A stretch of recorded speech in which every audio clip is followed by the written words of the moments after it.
बेचारी के जीवन बर्बाद कर देले। लोग तो सच्चे का कहल जा बिया अब रवो लोगिन खाते हमू भार हो गई नी ना। हम तो साड़ी वाड़ी नहीं के पहने के बा, हमरा के फ्रॉक पहने के बा। तू हमार कपड़ा काहे पहन के आइलू हा?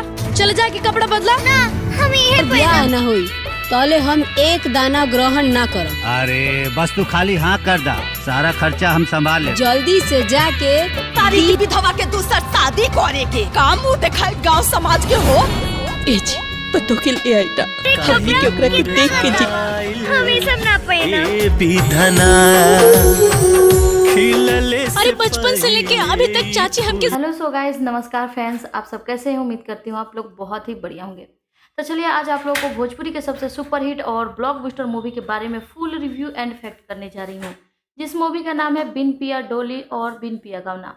आप देख रहे हैं संजना पांडे और प्रशांत सिंह की सबसे बेस्ट और ब्लॉकबस्टर मूवी। आप लोगों को बता दें कि इस मूवी की कहानी आप लोगों को काफ़ी ज़्यादा बेहतरीन और लाजवाब देखने को मिलेगी, क्योंकि भोजपुरी इंडस्ट्री में इससे बेहतर मूवी अब तक की नहीं हो पाई थी, जो कि पहली बार इतना ज़्यादा बेहतरीन और सुपरहिट ब्लॉकबस्टर मूवी देखने को मिला है।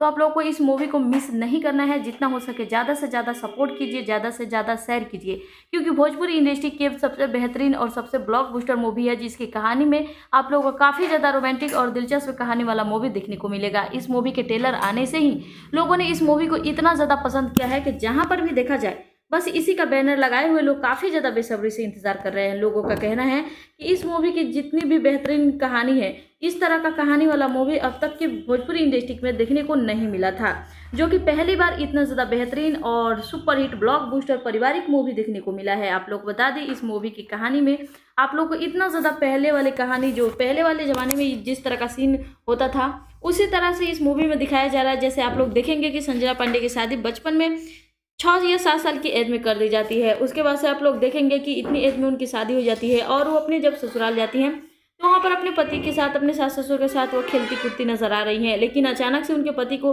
लुका छुपी के दौरान खेलते हुए उनके पति का सांप काट लेता है, जिसकी वजह से उनकी मौत हो जाती है। और मौत होने के बाद वो हमेशा के लिए बचपन से ही विधवा हो जाती हैं। जब उन्हें अपने मायके में बुलाया भेजा जाता है तो वहाँ पर आने के बाद वो देखेंगे कि वो हमेशा बचपन से ही एक ही सफ़ेद कलर की साड़ी पहन कर रहती हैं। लेकिन जैसे ही वो बड़ी होती हैं, वो अपनी माँ से सवाल करती हैं कि माँ, मुझे अब ये सफ़ेद साड़ी नहीं पहननी है, बल्कि मैं चाहती हूँ कि मुझे रंगीन कपड़े पहनना। तो उनकी माँ सोचती है कि क्यों ना इसका दूसरा शादी कर दिया जाए। लेकिन आप लोग यहाँ पर देखेंगे कि उनकी चाची को ये बात बिल्कुल भी रास नहीं आती है और वो शादी करने से इनकार कर देती हैं।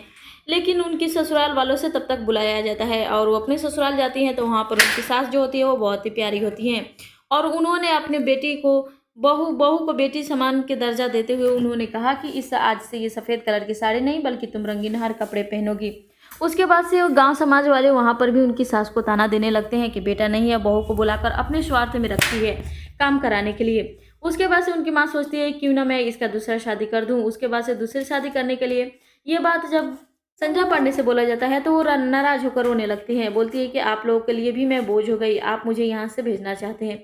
उनकी सास कहती है कि मेरी बहू नहीं बल्कि मेरी बेटी हो, पहले मैं बेटी की तरह सोचता हूँ, उसके बाद से बहू की तरह सोचूंगा। उसके बाद से वो शादी के लिए उनको बोलते हैं लोग, वो राजी भी हो जाती हैं। और शादी कराने के लिए जब आते हैं लोग तो ये बात जब शादी के उनके जहाँ पे उनकी शादी हो रही थी उनके परिवार वालों को पता चला तो वो मंडक से उठ जाते हैं लोग और शादी नहीं करते हैं लोग। तभी आप लोग देखेंगे कि प्रशांत सिंह वहाँ पर मौजूद होते हैं और उन्होंने संजना पांडे से शादी कर लेते हैं और शादी करके अपने घर ले जाते हैं। तो उसके बाद से देखेंगे उनकी लाइफ में पूरी जितनी भी उनकी लाइफ में परेशानियां थी वो खत्म हो जाती है। उसके बाद से उनकी ज़िंदगी में बहुत ही खुशी होती है। तो इस मूवी की यही कहानी है जिसमें आप लोग देखेंगे एंड होता है।